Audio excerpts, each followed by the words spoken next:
I used to believe my sister saved us. She was the one who spoke up, the one who faced the cameras, the one who had the balls to take down the corruption inside our own family. But I didn't know then she wasn't just saving us. She was saving herself. And by the time I figured it out, my last name meant jack shit. People used to say we were the perfect family. You know the type.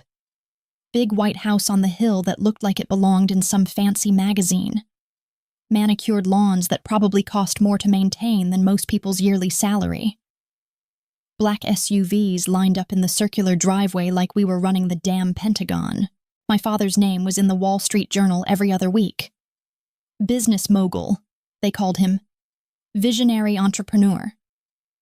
My mother, she was the queen bee of every charity gala from Manhattan to the Hamptons, dropping 20 grand on a single Valentino gown and calling it supporting the arts. And then there was Claire. Jesus Christ, Claire. 5 years older than me and everything I could never be. Smart as hell. Elegant. Unshakable. The golden child who could literally do no wrong in anyone's eyes. Me, I was the afterthought. The spare daughter. The one who smiled pretty for family photos, but kept her mouth shut, and her opinions to herself. While Claire was getting into Harvard at 17, I was struggling to pass AP chemistry. While she was interning at Goldman Sachs, I was working at a boutique in Soho, pretending I had a real career. Behind closed doors, though, things weren't so fucking perfect. I remember being 12, creeping down the marble staircase in my pajamas, because I heard voices in Dad's study. It was past midnight, and there were men I didn't recognize sitting around his mahogany desk. Men in expensive suits, who smelled like cigars and spoke in whispers. The Cayman account needs to be cleaned, one of them said. My guy in Switzerland can handle the transfer. Dad replied, pouring amber liquid from a crystal decanter. I didn't understand what they were talking about then. I just knew it felt wrong. Like stumbling into a conversation I wasn't supposed to hear. Claire found me on the stairs. What are you doing up? She whispered, pulling me back toward the bedrooms. Who are those men? Dad's business partners. Come on, let's get you back to bed. Even at 17, Claire had this way of making everything seem normal. Safe. Like she could protect me from anything. I trusted her completely. Then there was Mom's charity work. The Harrington Foundation for Children's Education.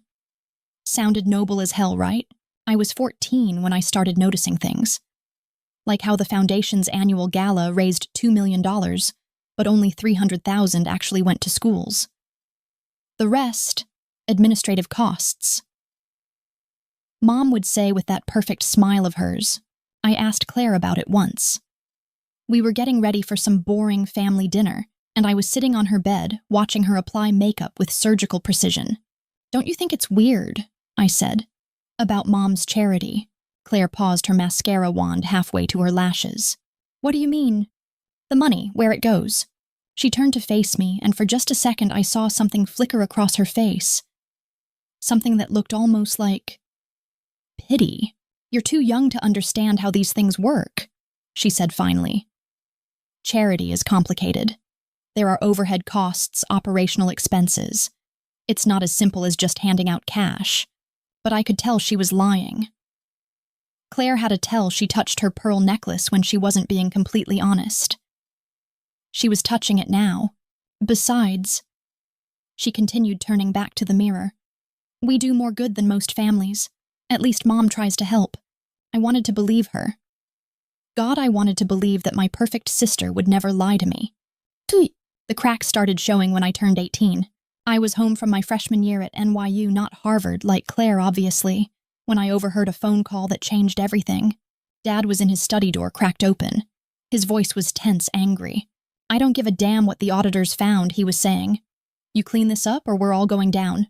There was a pause. No, Claire doesn't know about the Zurich accounts. And it stays that way. My blood went cold. Claire didn't know. Since when did Dad keep secrets from his precious golden child? I pressed closer to the door. Look, if this comes out, it's not just me who's fucked. Your daughter's involved whether she knows it or not. Her name's on half these documents. My hands started shaking. Claire's name was on documents. What documents? She's clean. Dad continued. That's why she needs to stay clean. If this goes south, she's our insurance policy. Insurance policy. Like Claire was some kind of backup plan instead of his daughter. I backed away from the door, my heart pounding so hard I thought it might burst. That summer, Claire came home from her internship at some high-powered consulting firm in London. She looked different. More polished, if that was even possible. Her clothes were more expensive, her confidence sharper.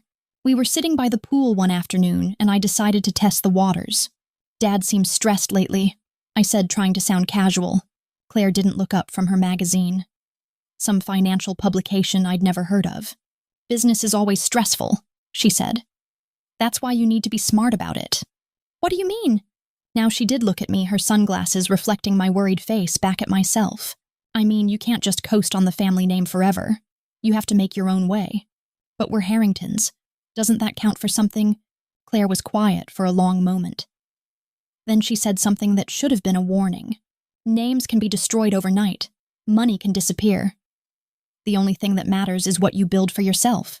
At the time, I thought she was giving me sisterly advice about being independent. Now I realize she was talking about survival. The shit hit the fan on a Tuesday morning in October. I was in my tiny apartment near Washington Square nursing a hangover and trying to pretend I cared about my art history major when my phone started buzzing like crazy. First it was Dad, his voice shaking like I'd never heard before. Don't talk to anyone, he said without even saying hello. Don't post anything on social media, don't answer your door, and whatever you do, don't trust anyone who says they're a reporter. Dad, what the hell? But he'd already hung up. 2 minutes later, my phone lit up with texts from college friends, high school acquaintances, even people I barely knew. All sending me the same link. Harrington family under federal investigation for financial crimes. The headline made me physically sick. But it was the third paragraph that made me sink onto my couch in shock. The investigation was prompted by information provided by Claire Harrington, eldest daughter of the family, who approached federal authorities 6 months ago with evidence of illegal financial activities. 6 months ago. 6 fucking months, while I was defending our family to anyone who'd listen, while I was worrying about Dad's stress and Mom's drinking, while I was feeling guilty about not being the perfect daughter like Claire. She had been planning this. The media frenzy that followed was unlike anything I'd ever seen. Claire became America's fucking sweetheart overnight. The brave daughter who exposed corruption from within. Every news channel wanted her. Every magazine wanted her story. I watched her on CNN sitting across from Anderson Cooper like she was some kind of moral authority. This wasn't an easy decision, she said, dabbing at her eyes with a tissue. Real tears, I noticed. Or at least they looked real. But sometimes doing the right thing means making impossible choices. How long were you aware of your family's illegal activities? Cooper asked, leaning forward with that concerned expression he probably practiced in the mirror. Years, Claire whispered, and her voice actually broke. I tried to talk to them, tried to convince them to stop, but money changes people. Power corrupts. I threw my coffee mug at the TV. It shattered against the screen, leaving a spiderweb of cracks across my sister's perfect face. The worst part, I wanted to believe her. Even after everything, part of me wanted to believe that Claire had sacrificed our family for some greater good. That all those years of being the perfect daughter had led to this moment of moral courage. But when I called her, it went straight to voicemail. A generic message that didn't even sound like her. When I showed up at her Upper East Side apartment, the one Dad had bought her for graduation, security turned me away. Real security. Not doormen. Guys in black suits with earpieces who looked like they could snap me in half without breaking a sweat. Miss Harrington isn't taking visitors? One of them said, blocking my path to the elevator. I'm her sister. I understand that, miss. But Miss Harrington specifically requested no family contact at this time. No family contact. Like I was some kind of threat instead of the sister who'd looked up to her my entire life. The family split apart like we were in some kind of fucked up divorce. Team Claire versus Team Mom and Dad. And me, I was stuck in the middle like some kind of human wishbone getting pulled apart by both sides. My parents' friends abandoned them overnight. Country club memberships revoked. Invitations to galas suddenly stopped coming. Mom started drinking before noon, and Dad barely left his study. Meanwhile, Claire's star kept rising. She got a book deal. A Netflix documentary was announced. Harper's Bazaar put her on their Women Who Changed the World list. The internet was obsessed with her. Claire Courage became a trending hashtag. Think pieces about generational trauma and breaking family silence flooded my social media feeds, and me reporters started camping outside my apartment building. My professors were giving me weird looks. My friends didn't know how to act around me. Some people thought I was complicit. Others thought I was a victim. Nobody seemed to consider that I might just be confused as hell. "You must be so proud of your sister," a classmate said to me in the library one day. I looked up from my textbook, exhausted from another sleepless night. "Why would I be proud?" She looked at me like I'd grown a second head. "Because she's a hero. She exposed corruption and saved people from being ripped off." Saved people. Right. Because that's what heroes do. But I started noticing things that didn't add up. Like Claire's sudden wardrobe upgrade. She'd always dressed well, we both had thanks to Dad's money. But now she was wearing things that were on a whole different level. Her mess bags that cost more than my yearly tuition. Custom Chanel suits that probably required 3 fittings. When I asked her about it during one of our brief, awkward phone calls, she laughed it off. "Book advance," she said. "Plus some consulting work. Turns out corporate ethics is a hot field right now." Corporate ethics. The irony was so thick you could cut it with a knife. Then there was her new apartment. She'd moved out of the place Dad bought her, and into a penthouse in Tribeca. When I Googled the building units, they were going for $8 million minimum. Another book deal. I asked when she finally agreed to meet me for coffee. "Investment income?" she said, stirring her latte with a silver spoon. "I've been managing my money carefully. Investment income? At 26, sure. But the thing that really got to me was seeing her at dinner with Marcus Rothstein. I was walking past Daniel on my way to meet friends when I saw them through the window. Marcus fucking Rothstein, the same guy Dad used to call a shark in Armani who'd sell his own mother for the right price. They were laughing. Actually laughing, like they were old friends instead of whatever the hell they were. When I confronted Claire about it, she got defensive. "I'm building new relationships," she said. "Clean relationships. That's how you move forward. Clean relationships with Dad's former business partners." Right. The truth hit me like a freight train on a random Thursday afternoon. I was cleaning out my old desk at the family office building, one of the few properties that hadn't been seized yet, trying to salvage some personal stuff, before everything got auctioned off. The building felt like a ghost town. Most of the employees had been laid off or quit. The ones who remained moved around like zombies, updating their resumes and avoiding eye contact. I was going through the drawers of my old internship desk when I found a manila folder wedged behind some old contracts. It was labeled CE Transfer Documents, in Dad's handwriting. CE, Claire Elizabeth. My hands were shaking as I opened it. Inside was a legal document that made my blood turn to ice water. Transfer of controlling interest in Harrington Enterprises to Claire Elizabeth Harrington. The signature was notarized. Official, legal, and it was dated 8 months before the scandal broke. 8 months. I read the document 3 times, thinking maybe I was hallucinating. But there it was, clear as fucking day. A complete transfer of controlling interest in our family's most profitable company to Claire. But that wasn't the worst part. The worst part was the activation clause. Transfer to take effect immediately upon current CEO's removal from position due to legal incapacity, federal indictment, or criminal conviction. I sat there in that empty office surrounded by the ghosts of our family's empire and realized what had really happened. Claire hadn't just blown the whistle to expose corruption. She'd orchestrated the entire fucking thing. She'd set up the transfer 8 months ago. Then she'd spent 6 months gathering evidence-building relationships with federal investigators and positioning herself as the innocent whistleblower, all while letting me worry about Dad's stress. All while watching Mom drink herself into oblivion. All while I defended her to anyone who'd listen. My sister, the woman I'd looked up to my entire life, had burned down our family to inherit the ashes. I don't know how long I sat there. Could have been minutes, could have been hours. The security guard had to ask me twice if I was okay before I even heard him. I drove home in a daze, the contract burning a hole in my purse like evidence of a murder. Because that's what it was, really. Claire had murdered our family. Not literally, but she'd killed everything we were, everything we'd been to each other. That night I called her. We need to talk. I'm kind of busy right now. I found the transfer documents, Claire. Silence. Long enough that I thought the call had dropped. Where? Not denial, not confusion, just where. Does it matter? Another pause. The Ritz. Tomorrow at 3, the lobby bar. She hung up without saying goodbye.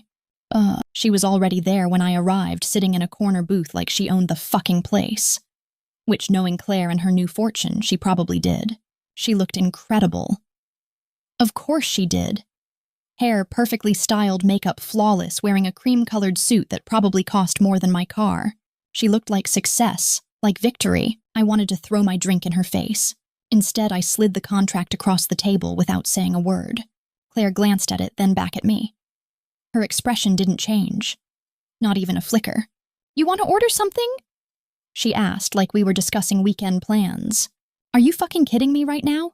Language, little sister. Don't. I leaned forward, my voice low and dangerous. Don't you dare act like nothing happened. I know what you did. She picked up her martini olives and everything just like Dad used to drink and took a sip. What exactly do you think I did? You set them up. You planned this whole goddamn thing. The investigation, the media circus, all of it. Claire set down her glass and really looked at me for the first time since I'd sat down. You're giving me too much credit. Am I, because this contract tells a different story? She was quiet for a moment, and I could see her weighing her options. Classic Claire, always calculating. You want the truth, she said finally. Fine. I saw what was coming. The feds were already sniffing around. Someone had tipped them off about the offshore accounts. It was only a matter of time. So you decided to cash in on it. I decided to survive. Her voice was matter-of-fact, like she was explaining basic economics. Dad was sloppy. Mom was greedy. They were going down whether I helped or not. So why? Because somebody had to be left standing when the smoke cleared. She leaned back in her booth, completely relaxed. And it sure as hell wasn't going to be you. That one hit like a physical blow. What's that supposed to mean? Come on. You really think Dad saw you as heir material? You think Mom had any plans for you beyond marrying you off to some suitable family? I wanted to argue, but the words stuck in my throat. Because deep down, I knew she was right. You were never part of their real plans. Claire continued, her voice almost gentle. You were the backup.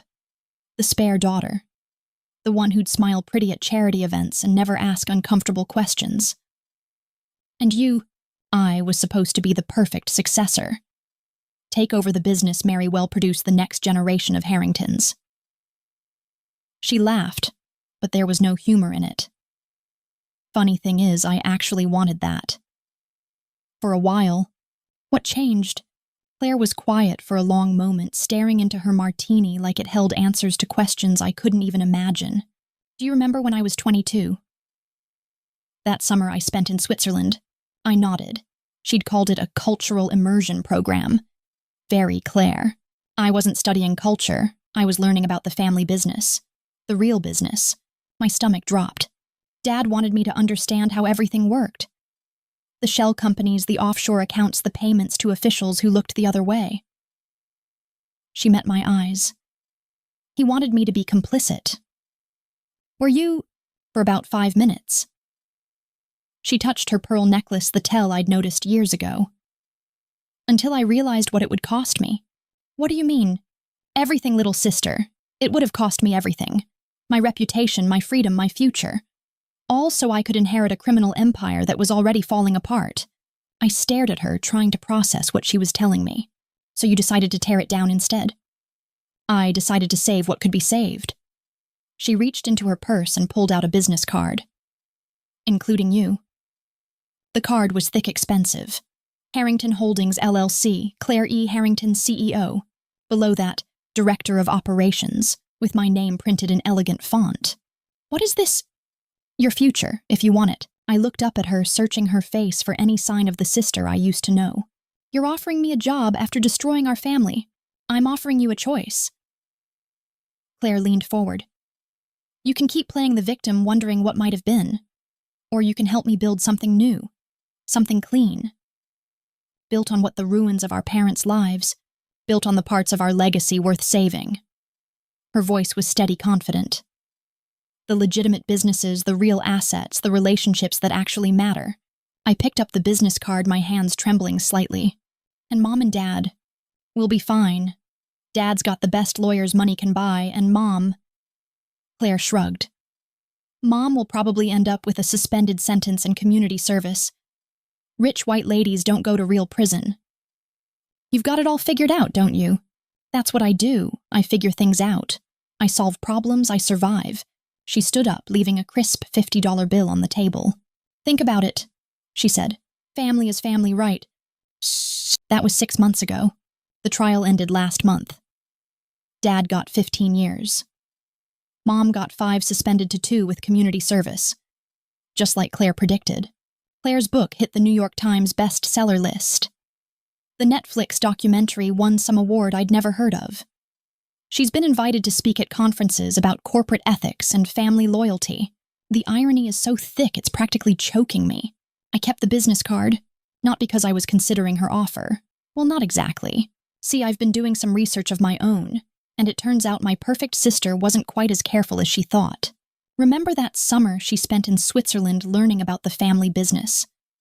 Turns out she didn't just learn about it. She participated. There are records, signatures, transactions with her name on them.